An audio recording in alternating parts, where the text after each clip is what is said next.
Buenas, Polifonías y Memorias de la Facultad de Educación es parte de un gran proyecto de la Facultad de Educación que se viene desarrollando aproximadamente 6 años. Tiene como propósito fundamental conservar las memorias de lo que fue la creación y el desarrollo de la Facultad de Educación, que al mismo tiempo significa la creación y el desarrollo de la Universidad Surcolombiana desde sus inicios con ITUSP. Sabemos que muchos de los maestros insignes de la Facultad de Educación fueron fundadores de nuestra universidad. A los maestros Misael García, Gustavo Briñez, Jesús María Vidal, Luis Humberto Alvarado, Luis Evelio Vanegas, Nelson López y tantos, la lista es muy larga. En esta ocasión son 10 maestros los que hemos invitado en este programa, pero la convocatoria la queremos hacer para muchos más, el mayor número posible que nos permita seguir conociendo un poco más la facultad y la universidad. Darles un agradecimiento muy especial a estos maestros por su gesta, por su contribución. Ellos estarán también contándonos cómo ven la universidad hoy, cómo ven la facultad. Este es un producto, como lo dije anteriormente, que viene hace mucho tiempo, y darle agradecimiento a esas personas que también han contribuido. A la profesora Nidia Guzmán, como decana anterior de la Facultad de Educación, al maestro Orinson Perdomo, a la maestra Aurelina Bernal, al estudiante Felipe Salcedo, y a todos los jefes de programa que han contribuido con reseñas de la facultad. A todos ellos y especialmente para nuestros maestros, a nuestros invitados, muchas gracias. Gracias por lo que han hecho de nuestra universidad y nuestra facultad. Bienvenidos a Entrevistas Ágora y al especial Polifonías y Memorias, proyecto audiovisual de la Facultad de Educación de la Universidad Surcolombiana, programa que se emite por Zoom Canal Universitario y que cuenta para su realización con el apoyo del Centro de Producción Audiovisual de la Universidad Surcolombiana. Polifonías y Memorias, programa de la Facultad de Educación, hace un reconocimiento a los maestros y maestras que forjaron su historia y se propone rescatar las voces y dar visibilidad a quienes fueron actores académicos y los principales protagonistas en la construcción de universidad, facultad, de los diversos programas de pregrado como proyecto académico, intelectual, cultural, político y social para la región surcolombiana y para el país. En Polifonías y Memorias, proyecto audiovisual de la Facultad de Educación, nos acompaña el maestro Miller Dusan Calderón. Bienvenido, Miller, a Polifonías y Memorias de la Facultad de Educación. Muchas gracias por esta oportunidad de poder recuperar algo tan importante para la región y para el país, que es la memoria histórica de la Universidad Surcolombiana, porque ustedes saben que hoy en día se dice que no basta convivir y actuar, sino que lo más importante es repensar lo vivido para construir precisamente desde las memorias individuales la memoria ejemplar que hace parte de la historia. Miller, en los años de creación de la Universidad Surcolombiana, usted era un joven que tenía 21 años, había tenido una experiencia en el sector petrolero como dirigente sindical y regresaba al Huila, en primer lugar a ser maestro, en segundo lugar a vincularse al programa ya creado de la licenciatura en Lingüística y Literatura. ¿Cuál es el retrato de esa génesis de la universidad y de la Facultad de Educación? Bien, yo creo que hay un momento que en mis escritos he llamado el momento de ruptura, que fue toda la época del 70, en la medida en que ya se logró una unidad muy importante de los distintos movimientos sociales de la época, donde se articularon especialmente los siguientes movimientos. El movimiento petrolero, sobre todo Unión Sindical Obrera, en la lucha por la defensa de Ecopetrol contra la corrupción en los distintos campos que se está dando en el momento petrolero.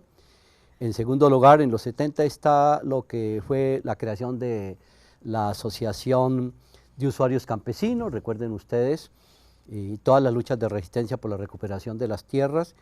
Igualmente, el gran movimiento universitario de los 70, 71, contra el plan ADCON, recuerden ustedes la propuesta de acabar con la autonomía y democratización de las universidades que provienen de la reforma de Córdoba, Argentina, y ya meternos en la lógica de la universidad empresarial. Recuerden ustedes que hay un levantamiento por la autonomía universitaria, y está el movimiento de los estudiantes por la dignificación de la profesión, que es el estatuto docente. Esos 4 movimientos confluyeron en 1970 en un programa básico mínimo, y su realización, la realización de ese programa se concretó en el paro cívico de 1977, que ustedes saben que estaba el presidente Alfonso López perdón, Mikkelsen, y que entró en crisis, una crisis fundamentalmente de gobernabilidad a raíz de la gran resistencia de esos movimientos. En consecuencia, en los 70 apenas se estaba planteando el proyecto, el inicio de Itusco, y el proyecto Itusco se ha planteado dentro del ámbito ya de la reforma de Atcon. Ya no se estaba planteando la creación de universidades, sino de institutos tecnológicos. Entonces, para ellos lo más importante era formar una mano de obra calificada que requería en esos momentos el mercado, fundamentalmente en los desarrollos incipientes de la industria, por decirlo de alguna manera, cuando estamos hablando por esa época en el modelo de sustitución de importaciones, que es cuando entra también aquí el caso de la represa de Betania. Recuerden ustedes que la represa de Betania se construye, es estatal, y se plantea la tesis de que se requería la energía necesaria para el desarrollo industrial, que era fundamental dentro del modelo que llamaba de sustitución de importaciones. Eso es muy importante. Desde la universidad surge en ese momento como Itusco, pero después crea el gran movimiento universitario liderado por personas donde está el doctor Reinaldo Polanía, que además Reinaldo Polanía venía de un proceso muy interesante de la creación de los bachilleratos nocturnos, que además los maestros trabajaban de manera voluntaria, y él creyó y estaba convencido de que era necesario darle continuidad a la formación fundamentalmente de los trabajadores que se vincularon a los bachilleratos nocturnos, para que hubiera continuidad en el proceso, y entonces por eso la universidad se crea como universidad nocturna. Pero hay un movimiento y una lucha por el sentido de la universidad, y entonces vino toda la discusión de qué tipo de universidad se requería y cuál era el escenario de esa universidad. Entonces hubo un gran debate más o menos entre 3 propuestas. Una es que se hablaba de que la Universidad Surcolombiana debiera ser una sede de la Universidad Nacional de Colombia, es el primer debate. El segundo, no recuerdo si era José Jairo González, un gran historiador, que ustedes recuerden que habló de que esta debiera ser la Universidad del Piedemonte Amazónico, es bueno también tenerlo en cuenta. Y otros que creían era que se creara una universidad regional como burocrática, que de pronto llevara el nombre de un político tradicional. Y finalmente entonces se creó, se llegó a un acuerdo de que frente a esas tendencias se optó por el nombre de Universidad Surcolombiana. ¿Tiene el carácter de nacional? Claro, es una universidad de carácter de universidad nacional, y entonces, esto es muy bueno recordarlo, es que la Universidad Surcolombiana se crea con la Ley 13, pero la ley creación de la Universidad Surcolombiana está regida fundamentalmente por la Universidad Nacional de Colombia. Es muy bueno que se recuerde eso, es decir, incluso había artículos que decían que los derechos pecuniarios de la Universidad Surcolombiana en la Ley 13 no podían estar por encima de la Universidad Nacional de Colombia. Pero de todas maneras es cuando comienzan también a llegar después docentes egresados de la Universidad Nacional. Recuerda, está William Torres, está Edgar Machado, Gustavo Briñes, y entonces es una universidad que nace desde los procesos de resistencia, pero al mismo tiempo nace articulada fundamentalmente a la Universidad Nacional. Después van a ver ustedes que el programa de salud, su primer decano es un decano que viene de la Universidad Nacional, Odilio Méndez. Y entonces ya tiene un carácter distinto, un carácter de universidad, pero es evidente que de Itusco vienen unos programas tradicionales, ya dentro de la lógica fundamentalmente de ADCON, por eso se impulsa mucho lo de empresas, contaduría, ya, y de pronto administración educativa, porque también había todo un debate sobre el problema de que el docente era un administrador del currículo y que lo fundamental era cómo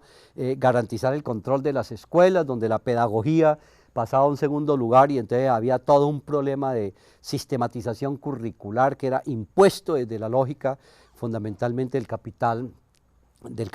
global en esa época del imperio de Estados Unidos. Pero ese es un momento que me parece fundamental. Y ahí después comienzan a surgir los nuevos programas, por ejemplo, uno muy importante, y hay que decir la verdad en la historia, que fue el más importante porque fue el epicentro del debate intelectual, fue el programa de lingüística y literatura. Y entonces con el ingreso de profesores, por ejemplo, el mismo Ernesto Lazo, que de alguna manera ustedes saben es reconocido como escritor, donde está en su ámbito también su obra cumbre en esos momentos, ¿no? Andar por las Lomas, que además finalista en Casa de las Américas de Cuba. Fue premiada en Casa de las Américas de Cuba, pero también llegan profesores muy importantes, por ejemplo, aparece Gustavo Briñis, ya que Gustavo Briñis viene con otra noción, pero Gustavo Briñis es una persona que viene formada y también rescata mucho el pensamiento surrealista. Acuérdense de Gustavo Briñis, que nos metió mucho en ese debate. Y bueno, estábamos discutiendo también el problema de la sociología literaria. Entonces aparece Goldman, pero posteriormente aparece un profesor como, ya murió lamentablemente, el profesor Iriarte, donde el profesor Iriarte comienza a mirar los contextos no tanto desde una perspectiva sociológica, sino que lo mira desde el análisis al interior de la misma obra. Por ejemplo, cómo entender el contexto, pero a partir del texto literario, ¿no? Y no un contexto por fuera del texto, ¿no? Y entonces a mí me parece que ahí, por ejemplo, la enseñanza de la literatura hispanoamericana fue supremamente importante, pero también hay que mirar los desarrollos que enfrentaron estos maestros. Y es evidente que ahí viene un lingüista que hay que recordarlo mucho, que es Leonel Arias. Leonel Arias nunca se graduó de la Universidad Nacional porque se planteó un reto histórico, ya que iba a crear una nueva gramática, iba a reformar la gramática española, y usted sabe que no, trabajó muchos años, lamentablemente después comenzó a perder la vista, pero recuerdo que en esa época hacíamos aquí los eventos, recuerde, de lingüística y literatura, y venían profesores lingüistas de la Universidad Nacional y otros a escuchar los argumentos de Leonel Arias del replanteamiento de la gramática española. ¿Ya? Eso hay que recordarlo en la historia porque eran aportes muy significativos. Y claro, este equipo de profesores es el que después va a formarnos a nosotros de alguna manera, pero nosotros no éramos unos estudiantes que llegábamos, como hoy se dice, primíparos, sino que veníamos precisamente de las fuentes de la resistencia. Pues yo vengo de Ecopetrol, pero igualmente ya antes de ingresar a la universidad yo soy dirigente de FECODE en 1970-75, que logramos todo este proceso del estatuto docente, que fue un hecho histórico para el país, de unificación de FECODE, después de la Ley General de Educación, y en ese contexto es que nosotros nos encontramos. Miguel, pero sí quiero... Vamos a ir a unos compromisos comerciales a compartir y regresamos a Entrevistas Ágora y a este especial de Polifonías y Memorias de la Facultad de Educación.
Gracias por continuar con nosotros en Entrevistas Ágora y en este especial Polifonías y Memorias, programa de la Facultad de Educación.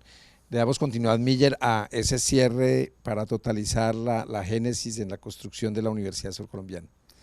Bueno, tenemos que decir que hay un contexto favorable, ¿no? De toda la ruptura de 1971, el paro de 1977, que garantiza como la unidad de múltiples sectores, y eso va a tener una incidencia muy significativa en el desarrollo del pensamiento al interior de la universidad. Es decir, hay una fuente de resistencia, pero al mismo tiempo de desarrollo del pensamiento. Recuerde que estamos también en toda esa discusión de nuestra América, están los grandes poetas, está todo eso, el boom literario que posteriormente se va a materializar, y pues nosotros ingresamos a la universidad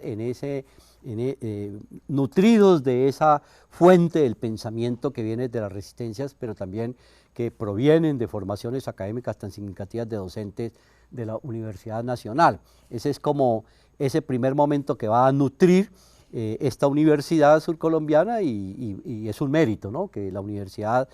beba ya de fuentes tan importantes como la resistencia y de grandes académicos. De allí que se dice que la universidad nace en la calle, es decir, la universidad es producto de las resistencias sociales, pero hay que decir que las resistencias sociales tienen que ver con el desarrollo también del pensamiento crítico,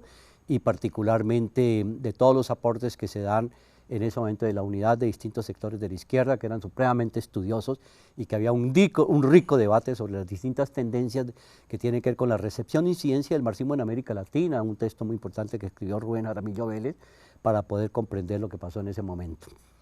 Miren, cuando ustedes participan de la vida universitaria, además de ser dirigentes estudiantiles con una postura además política clara, lideran también en el interior de la universidad aspectos que son propositivos y que consolidan el ser y el sentido de la universidad. De una parte está la experiencia de ustedes con APEL, que se constituye como en un laboratorio, en un centro de práctica y de proyección social, cultural y pedagógica, y el otro tema es la Semana Cultural. ¿Qué influencia tiene también en este momento y en esta coyuntura el movimiento pedagógico que lideraba FECODE? Bueno, muy importante, porque yo recuerdo que un estudiante de lingüística en alguna oportunidad me planteó que él ya era egresado y que estaba interesado como que se creara una organización, y en ese sentido entonces elaboramos unos estatutos, que fueron los estatutos de APEL, porque queríamos que todo este desarrollo del pensamiento que se estaba dando al interior de la universidad tuviera una proyección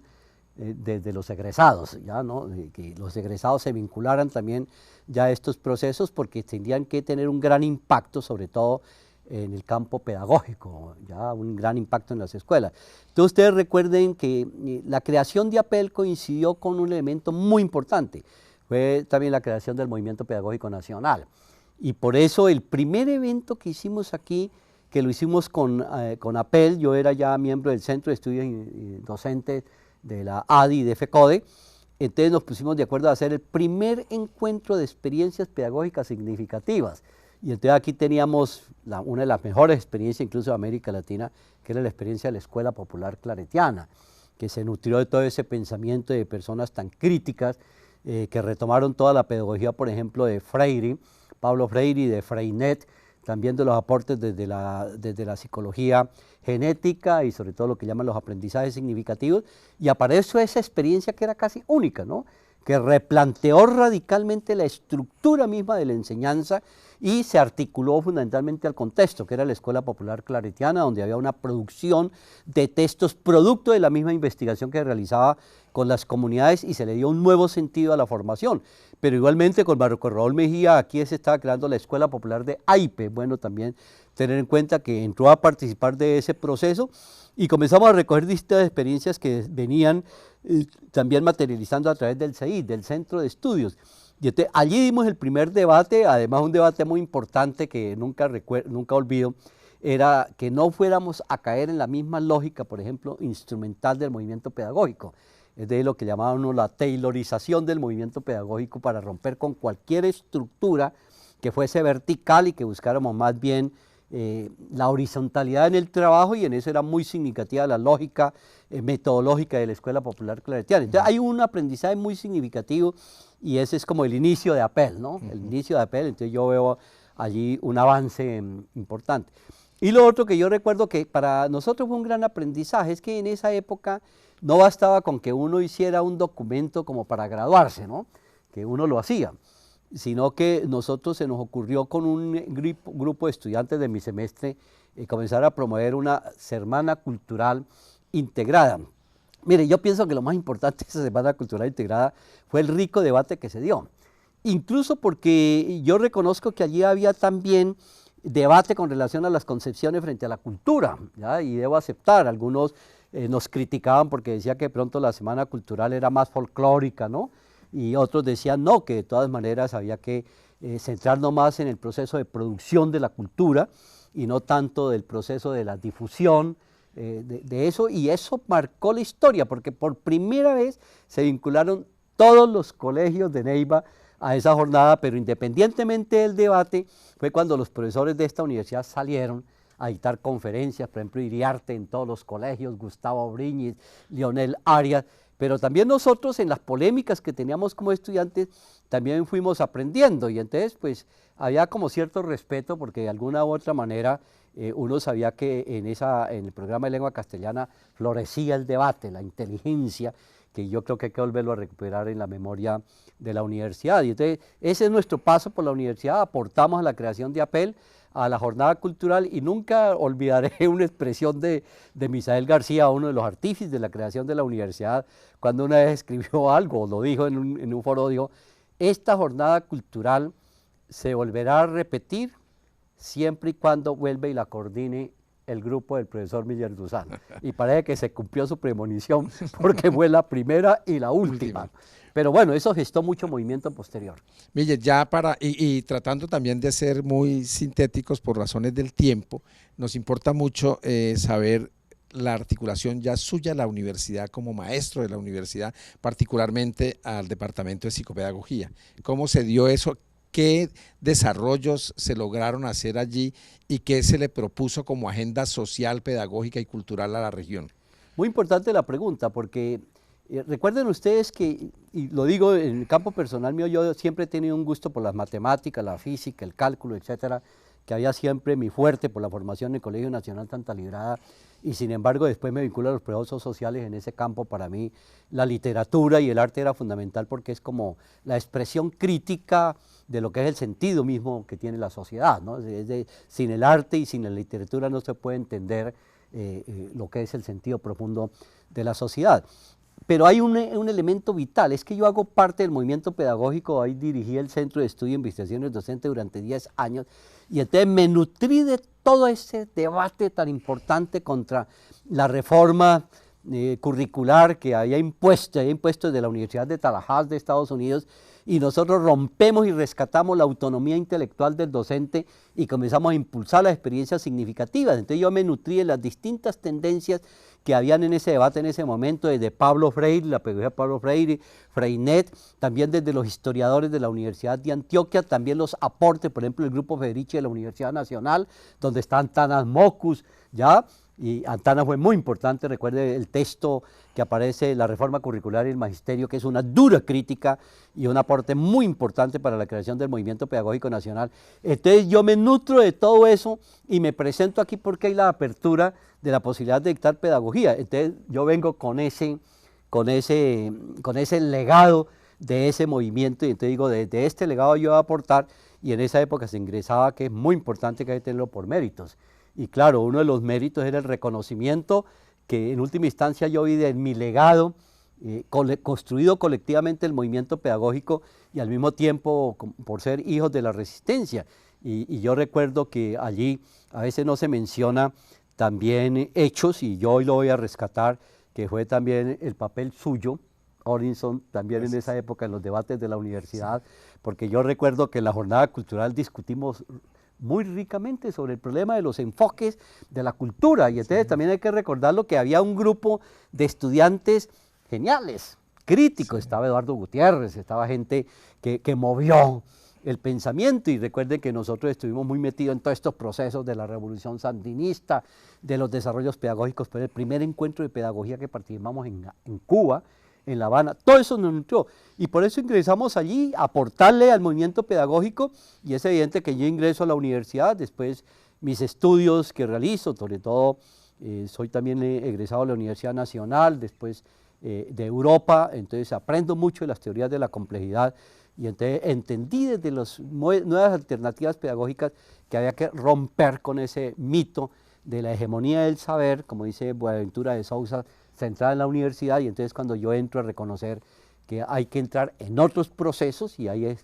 Gustavo Briñez juega un papel muy importante con el proyecto de alfabetización, sí, posalfabetización, que esa fue una fuente importante de comenzar a desarrollar el pensamiento de Freire. Freinet, y nos articulamos un poco con la Escuela Popular Claretiana, y eso hay que entenderlo. Y esa fuente del pensamiento es lo que explica posteriormente por qué nos vinculamos a procesos tan importantes de comprender el papel ya en el capital corporativo de las transnacionales, como el caso del Quimbo, y entonces ya comenzamos a reconocer esos saberes de los indígenas, de los afros, de los campesinos, de los pescadores, y cómo allí entramos en un nuevo diálogo para tratar de romper ese esquema hegemónico que tiene la universidad, que estaba centrado mucho en las disciplinas, y entonces nosotros comenzamos a dar el salto de la universidad disciplinar a la universidad contextual. Y eso es lo que estamos haciendo precisamente en el día de hoy, y yo creo que